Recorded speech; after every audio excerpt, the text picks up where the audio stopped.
Hello and welcome. I'm Dr. Michelle McMurray-Heath, President and CEO of the Biotechnology Innovation Organization. 2021 marks our second digital Bio International Conference as we navigate the COVID-19 pandemic. I'm incredibly proud of how many of our member companies have played leading roles in the development of COVID vaccines and therapeutics, as well as point-of-care diagnostics to address this global crisis. Despite the pandemic, or perhaps because of it, we have learned that the human spirit rises to incredible challenges with determination and creativity. This spirit is exemplified by the 2021 BioGENius finalists who are competing this week. Our next generation of scientists continues to demonstrate that innovation is boundless, regardless of age, geography, or ethnic or cultural background. Anyone with opportunity, vision, and ingenuity can turn their ideas into reality.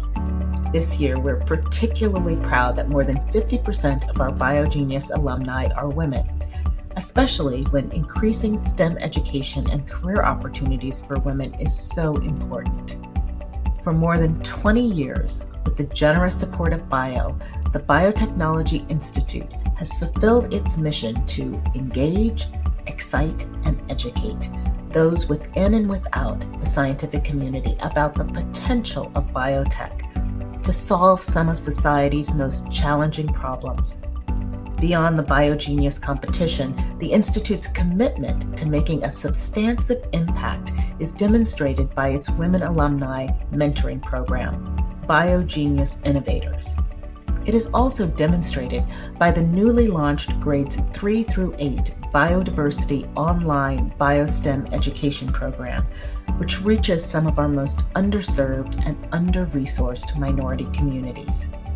As a former member of the Johnson & Johnson family, I'm equally proud of J&J's many years of support for this institute, the BioGENius Challenges, and now the Biodiversity Program. I urge all of you to support the Institute and its critical mission of bringing more people and students into science to make the world a better place. And now, without further ado, I'd like to introduce our 2021 BioGENius finalist.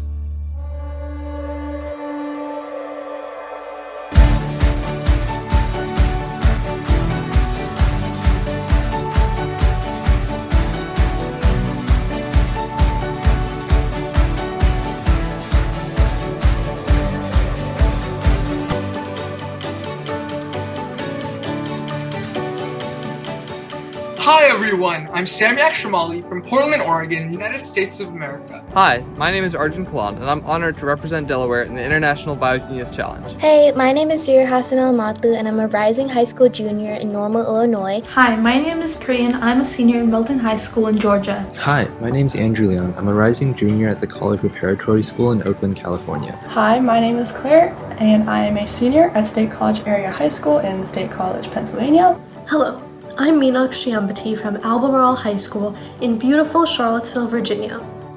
Hello, my name is Titi, like the letters, but with dots. My name is Patrick Wallig, and I'm a sophomore at Falmouth High School in Maine. Hi, my name is Amog Joshi, and I'm a student at South Brunswick High School living in Princeton, New Jersey. Hi, my name is Jason Apostle, and I'm very excited to be a part of the BioGENius competition this year. Hi, I'm Caroline, a grade 10 student from Abbey Park High School in Ontario, Canada. Hey, I'm Junzi, and I live in Central Maryland with my parents and my younger brother. My family and I live in Hocassin, Delaware, which is about an hour outside of Philly. I have a younger brother as well as a puppy named Coco. Coco is a Shih Tzu mix and is always curious, happy, and hungry. My number one passion is scientific research and innovation. I constantly look for new ways to improve our world. In my free time, I enjoyed tinkering with robots, hiking, watching movies, and working out. My birthday tradition has been to go fishing with my father, whether that be freshwater or saltwater fishing. In the summers, I fish and sail lasers. I sail competitively out of Portland Yacht Club in the summers, sailing in Casco Bay and the Casco Bay Laser Fleet. Outside of research, I regularly enjoy a couple of extracurricular activities. I've been playing competitive badminton for 9 years now, and through that, I've had the opportunity to travel all across the United States and sometimes even outside of the country. I'm a filmmaker, a badminton player, and most importantly, I'm a scientist. And my favorite thing to do is watching nature documentaries. Walking with dinosaurs, the planet Earth.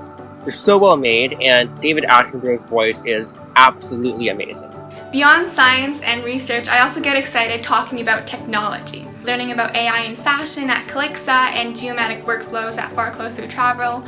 I have since gone on to present my own ideas in various entrepreneurship and innovation competitions. When I'm not in front of my computer, I often have a book in my hands. I love exploring lore and love reading fantasy and historical novels, and history is a recent interest of mine which I love exploring through historical articles, which I then go and write down my discoveries about a minusculely specific topic. My favorite pastime and hobby is going on bike rides, walking, reading books, and I've recently been getting into shows like Black Mirror. My favorite TV show so far is like Parks and Rec and Brooklyn Nine-Nine.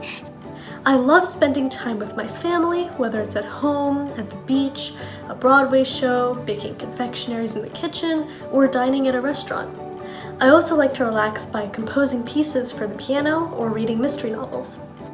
I also really love dancing. I've been doing ballet since I was about 4 years old, but I really love any style, any kind of movement that I encounter. I love learning choreo. I love just dancing in my room. I love goofing around outside with friends. And I've also been really grateful that I've been able to continue dancing during COVID times.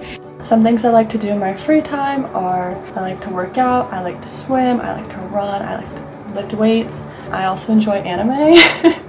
I really like to bake, and I really like to make my own recipes or alter recipes that I find online. That's really fun for me. In my free time, I love to play the violin, swim, and travel. Here's a picture of me with my family in Arizona. Growing up in California has exposed me to many of my hobbies, extracurriculars, and wonderful pathways for my academic interests. Hiking, hammocking, rock climbing, serving on a city commission, interning at Harbor UCLA, and meeting teachers that have supported me through my scientific journey. I'm really looking forward to presenting my research as well as meeting all the other BioGENius state finalists. Thank you and good luck everyone!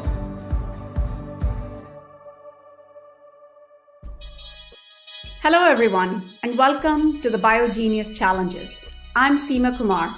For the next 30 minutes, we invite you to participate with us in a whirlwind of events that will celebrate and put to the test our elite BioGENius finalists, the International BioGENius Challenge, and the Gene Pool Competition. Every bio, we bring together high school students who've won top honors for their scientific research. These students were selected by professional scientists from a pool of hundreds of best young researchers. Their projects are scientifically sophisticated solutions to important questions and significant challenges that affect our everyday lives. And each one is nothing short of outstanding.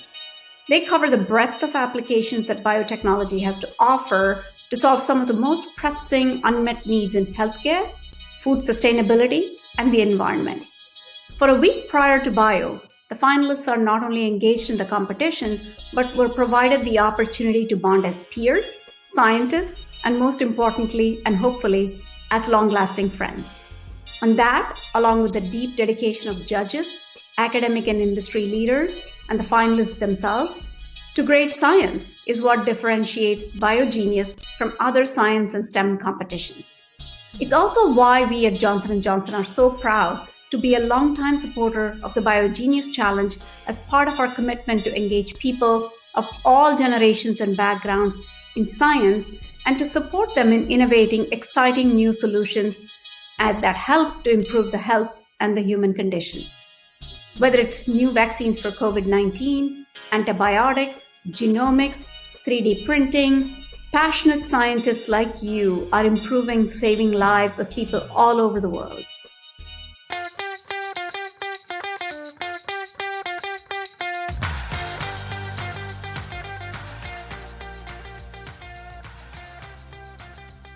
So BioGENius is a competition that emphasizes innovation a lot, and I really love that because it really makes us think outside of the box. BioGENius is a fantastic opportunity to meet peers who are just like you. I spent a whole year working on this research, and I can say that this experience has made it all worth it. I'm very excited to be here this year. Being a BioGENius finalist feels absolutely amazing. It's such a great honor to have my work be recognized by world-class scientists. Well, the main reason I entered the competition was because I like the name. It's a BioGENius, the nice fun. I thought it was pretty entertaining. And I think it's definitely so amazing to meet all these other people who they're taking their ideas and they're pushing forward with them. I think that everyone here is so brilliant. Their research is really impactful. My first interactions with them weren't actually interaction. It was reading the abstracts of them and seeing their headshot. And it was quite intimidating. As I got to meet the other finalists, I saw how genuine and how passionate they were about their research, like I was. And I think that spirit is really, really is amazing to be around. It always expands my view of what's possible in the medical field, because there's so all these different projects that I never even knew were areas of research. It's been really fun to get to know all of my fellow finalists through movie nights and game nights while we're all separated by COVID, but brought together by BioGENius. As a researcher, I often dive very deep into one subject in my research, and I think perhaps the most important process that I'm getting from this is communicating my ideas with other people. In science class, a lot of times it's, listening to lectures and then doing a lab on our own, but very little of the communication part. And I think that's such an important thing in science, because you can have a great discovery, but if you can't communicate it, then, well, that discovery is pretty useless then. There's a wide range of applications for a lot of projects that I think are overlooked, because we as high school students don't know the industry and the literature as well as someone very familiar would. So I think it's great to be able to hear feedback from not only scientists in specific fields, but also scientists and industry leaders. Professionals who have already done this before, as well as have experience on maybe how to take this project to the next level. Scientists are society's superheroes. With the past pandemic, we have learned that scientists are really important to our world. I think it's our responsibility as people that are a part of this world, that are part of this society, to contribute in a positive way. And sort of make the world a better place with our individualities and uniquenesses. Is that a word? The theme of this year's BioGENius is renewal. And for me, that really means reassessing what we know, reassessing the technology that we do have, and trying to make it better. There's always new applications to find with old research, and that sort of renewal is what we're seeing here in this year's healthcare competition. So I think renewal is important because it kind of demonstrates the reiterative process of scientific research, being that it's always improving, it's always renewing, it's always progressing. Innovation and scientific research can be pursued at any age. No matter the situation, a person just needs to have some motivation and the drive to bring change to society. If you have something that you believe can make a change, and if you believe you can make that change, then go ahead and make that change. Nothing's stopping you from doing that. We are the scientists of tomorrow. We are the leaders of tomorrow. We are the change makers of tomorrow. And together, we can stop climate change. We can ensure that medical innovations are accessible to everyone. And together, we can develop innovative solutions that'll change the world. It starts with us. It starts with you. It starts with all of us. It starts with BioGENius. BioGENius. Hello, I'm Dr. Larry Mahan, President of the Biotechnology Institute. This year, celebrating our 24th anniversary, the Institute has a proud history of hosting the BioGENius Challenge to promote innovative research in high school students and STEM education in general. Our mission is to engage, excite, and educate young people about the potential for biotechnology to heal, feed, and fuel the world, and their role in accomplishing this. Our program involves more than 2,000 high schools, thousands of science teachers, and over 7,000 students from state and international partners, as well as our at-large applicants. All are drawn from the best of their annual research competitions. For a second year now, the COVID pandemic has created even greater challenges to these students. Many have turned to computational projects, others actually creating home labs. All have responded with innovative approaches to address unmet needs in healthcare, the environment, and food sustainability. My personal fulfillment in my role at the Institute is to interact with these young, bright minds and to share that experience with you today. Every year, in addition to the BioGENius Challenge, we run another competition called Gene Pool, or what we like to think of as a more nature-nurture version of Shark Tank. The students have no idea what they're walking into, but when that door opens, they are given 1 minute to tell us what they did, how they solved it, and why should we care. More like a business pitch, if you will. We give cash prizes, and the best of the best walk away with the feeling of a different sense of how to present their work and how to convince people the importance of it.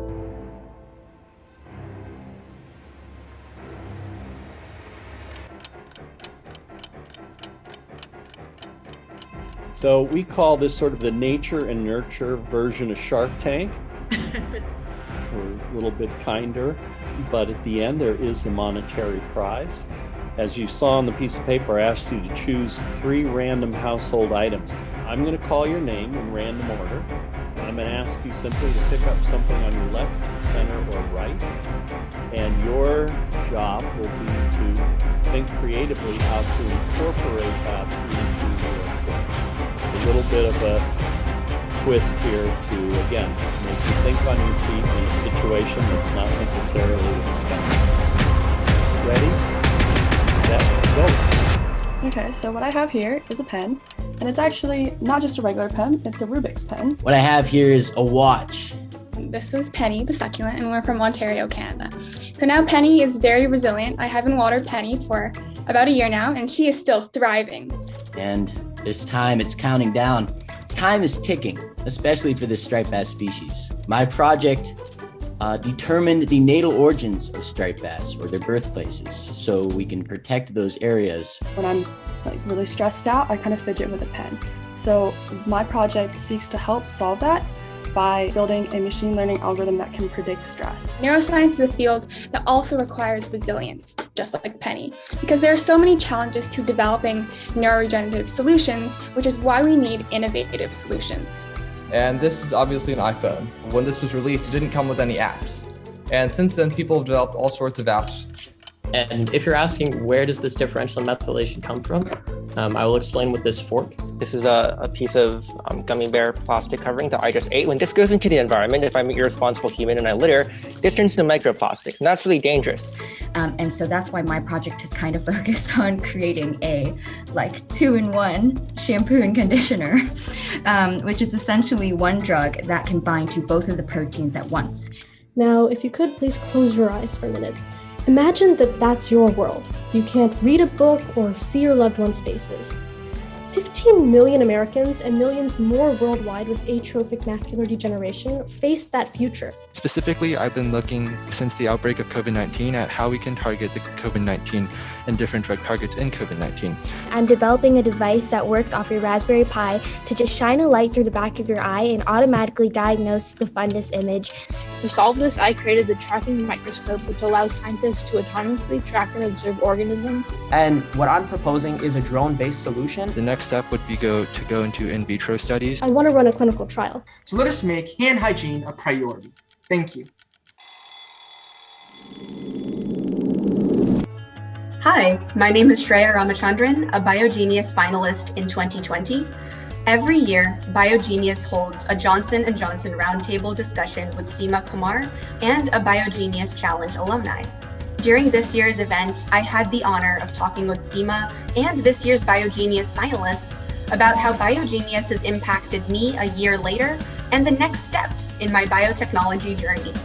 Please visit the Biotechnology Institute's YouTube page to see a full recording of this amazing event. On June 5th and 6th, industry leaders met with young women alumni of the BioGENius Challenge and the Biodiversity Winter Institute for the annual BioGENius Innovators Weekend Retreat. This year's theme was renewal, relationships, and recovery. We discussed things like self-care, building personal and professional relationships, as well as self-promotion. Please also visit the Biotechnology Institute's YouTube page to see highlights from this incredible event.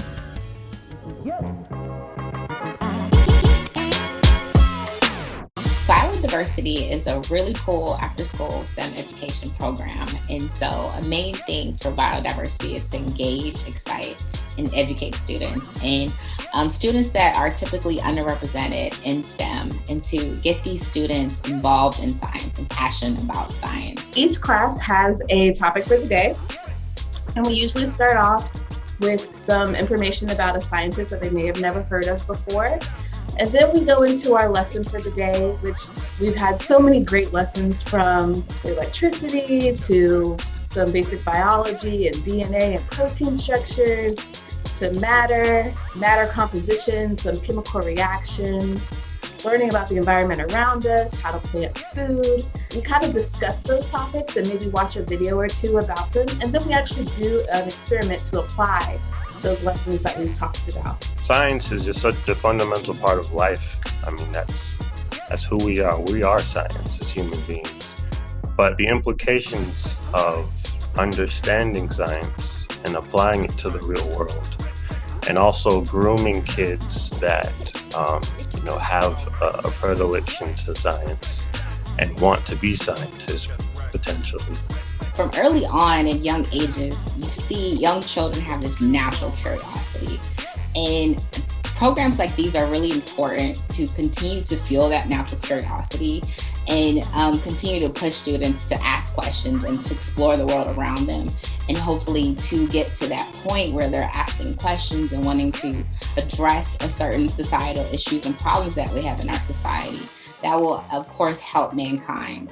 Growing up, there weren't a lot of scientists. I myself am a scientist and engineer. There weren't a lot of scientists that looked like me. And I really think that this program has done a good job of opening the eyes of kids to say, hey, she's a scientist, or I learned about this guy and he's a scientist. I can do that too. And I wish every kid could have that experience, really. I now have the pleasure to announce the winners of the International BioGENius Challenge and the Gene Pool competition. This year's competition, as in the past, has showcased some of the best young, innovative talent and made the judges' decisions extremely difficult. This year's overall winner of the challenge came in the Global Health category. We are proud to recognize Meenakshi Ambati, a junior in Albemarle High School in Charlottesville, Virginia, for her research entitled Identification of Fluoxetine as a Direct NLRP3 Inhibitor to Treat Atrophic Macular Degeneration, Molecular Modeling, Mechanism, Morphometry, and Meta-analysis. Meena investigated the structural similarity between fluoxetine, a drug already approved by the FDA for depression, and another molecule, CY09, a known inflammasome inhibitor. Through computer modeling and experiments in the lab of her mentor, she showed that fluoxetine was a potent but far less toxic inhibitor of a key enzyme in the inflammatory pathway critical to the onset of atrophic macular degeneration, or dry AMD, leading to the degeneration of the retinal epithelium. She extended her in vitro experimental results, employing data mining of more than 130 million patient records from health insurance databases, and using her own algorithm showing that those diagnosed with depression on fluoxetine had a statistically lower risk of developing AMD. These findings form the basis of 2 filed patents on which Meena is an inventor. Now licensed to a biopharma company, it will seek FDA approval for clinical trials investigating the repurposing of fluoxetine for the treatment of AMD using an intraocular delivery system, a condition for which no disease-modifying drug exists. Congratulations, Meena, on your impressive work. The judges wish to also recognize 2 additional finalists with highest honors for their research excellence. Caroline Wong, a sophomore from Abbey Park High School in Oakville, Ontario, in Canada, for her research on simulating neuroregeneration using Physarum, or slime mold habituation. And Priya Soneji, a senior at Milton High School in Milton, Georgia, for her research on autonomously tracking organisms in 3 axes at microscopic resolution, both showing a high level of creativity and ingenuity in the designs of their models. I'm also pleased to add that Meena is also the winner of this year's Gene Pool competition, our high-pressure, fast-pitch format that I have so thoroughly enjoyed judging these past few years. Again, congratulations, Meena. So, hello everyone, I'm Meena Ambati from Albemarle High School in Charlottesville, Virginia. And today I'll share new and exciting data that the antidepressant fluoxetine can be repurposed to become the first drug approved for a blinding disease called atrophic macular degeneration. I identified NLRP3 as the molecular target of fluoxetine, determined its mechanism of action, and used bioinformatics and biostatistics to show that fluoxetine protects against this disease in people.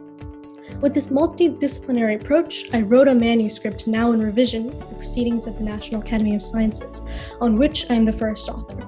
And I'm an inventor on 2 patents the University of Virginia has filed on this technology, which has been licensed by a biotech company that plans to launch clinical trials.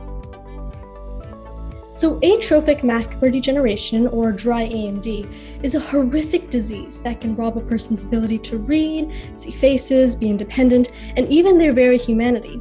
It affects 15 million Americans and 200 million worldwide, more than Alzheimer's and most cancers combined. Almost every family has a parent or grandparent with dry AMD, but sadly there is no treatment. I investigated whether the FDA-approved antidepressant fluoxetine could be repurposed for this disease. My detective work led me to discover, as you see in panel A, that fluoxetine had a trifluoromethylphenyl moiety, just like CY09, an NLRP3 inflammasome inhibitor that's used in the lab. And this led me to hypothesize that fluoxetine too could bind NLRP3. Indeed, in panel B, a streptavidin pull-down assay shows that biotin conjugated fluoxetine binds to NLRP3 in human monocytes, and this binding was specific because free fluoxetine competed it. To gain insights into this binding, I performed in silico computer modeling using Haddock to dock the ATP binding domain of NLRP3 with fluoxetine. Panel A shows fluoxetine binds NLRP3 in the same cavity where ATP binds, confirming my hypothesis. Panel B is a higher magnification image, showing fluoxetine sitting nicely in this pocket. Fluoxetine's affinity was almost identical to CY09's affinity, providing confidence in this model. Fluoxetine's affinity was much higher than ATP's affinity, explaining how it could block ATP. Consistent with this model, panel C shows fluoxetine blocks NLRP3 ATPase activity in a dose-dependent manner. Fluoxetine also blocks NLRP3 function. Panel A shows it blocks inflammasome assembly, panel B shows that it blocks inflammasome activation, and panel C shows it blocks retinal cell death in an in vivo model of dry AMD. In some particularly exciting clinical data, by analyzing 3 health insurance databases of 130 million people, I found that patients with depression over age 50 were dramatically less likely to develop dry AMD if they took fluoxetine.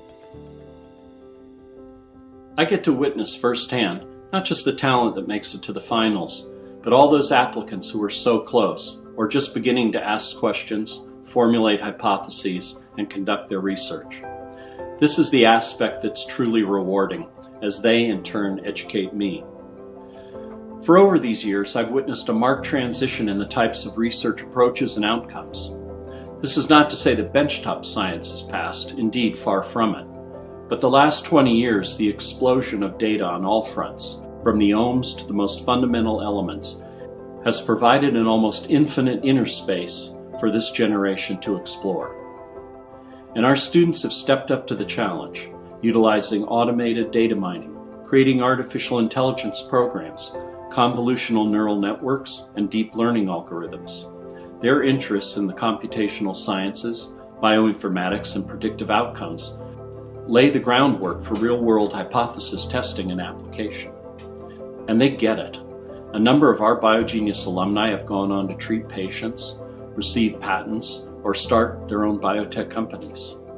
This is why we do BioGENius. Every year we are affirmed that the younger generations, those who will inherit the best and perhaps most problematic of our legacy, can and will step up to the challenge to make the world, their world, a better place for all. I want to especially thank Bio and Johnson & Johnson for their years of support, my incredible staff and all the finalists, and most importantly their parents, and you, the audience, for your interest. Stay tuned for the launch of our upcoming website and learn about biodiversity, our new online STEM program for grades 3 to 8 in underserved minority communities, and BioGENius Innovators, our women's career mentoring program. Thank you and enjoy the conference. Thank you, Johnson & Johnson. Thank you, Johnson & Johnson. Thank you, Johnson & Johnson. Thank you, Johnson & Johnson.